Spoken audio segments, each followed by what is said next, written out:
Hello, hello, hello! Good day mga people! Samahan niyo ako for today's video. Thank you so much! Ang pingantanan. Another day, another upload mga people. Day mga people, share ko lang ang nangyari sa atin nung Thursday mga people. Late upload na nga ito. Kahit ganun pa man, bawat araw ay mahalaga kaya kahit late ay kailangan nating i-share sa ating madlang people. Ang oras na to, nag-makeup class pala ako sa aking mga ALS learners mga people dahil kailangan namin humabol sa aming performance task. Kaya naman, thank you sa 11 APA ALS na pumunta nung Thursday. Hello, hello, hello! Tignan tayo mga people, sa mga oras na to ay nag-check na ako ng kanilang personal protective equipment dahil bago pa naman tayo magkaroon ng ating performance task ay dapat kompleto sila ng kanilang PPE mga people. Syempre, walang PPE, walang performance task. Kailangan maging safe tayo. Safety first.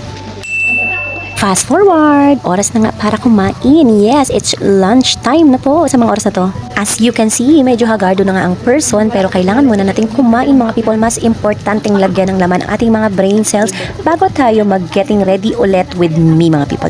Dahil at 1 o'clock PM ay pupunta tayo sa gymnasium ng junior high school dahil meron kaming TVL mock-up interview. So hindi po kami ang mag-i-interview, sadyang magbabantay lang kami ng aming mga TVL learners. Yun lang po muna. Kung nakikita nyo naman, no, sa may plastic tayo kumain mga people. Dahil alam nyo ba, 2 araw ko nang naiwan ng aking baunan sa school sa ilalim ng aking lamesa. Kaya naman sa plastic natin nilagay ang ating baon for today's video. Pero it's okay as long as ang importante ay may pagkain tayong dala para naman tayo ay makatipid. Ay, hindi pala ako nakatipid dahil bumili ako ng ulam na gulay at fried chicken mga people. Dahil nga medyo tinamad na tayong magluto sa umaga, kaya naman minsan ay bumibili na lang talaga tayo ng ulam at ang ating dinadala ay kanin na lang talaga mga people. Medyo mahaba-habang kainan serya pala ito mga people dahil nga wala tayong masyadong na video sa ating ganap nung Thursday. Ito lang talaga yung pinakamahabang na video ko, ang ating kain serya ng ating lunch session. Share ko lang pala talaga sa inyo. Minsan napapagod na talaga ako mag voice over mga people. Yun bang talagang nagsasalita ka dito pero minsan hindi mo alam kung ano yung mga sasabihin mo at hindi mo alam kung ano yung mga lumalabas sa bunganga mo. Kaya tayo mismo ay tinitingnan natin ang ating video para alam naman natin at talagang tugma yung mga sinasabi natin, mga bagay na sinasabi natin sa pag-voice over natin mga people.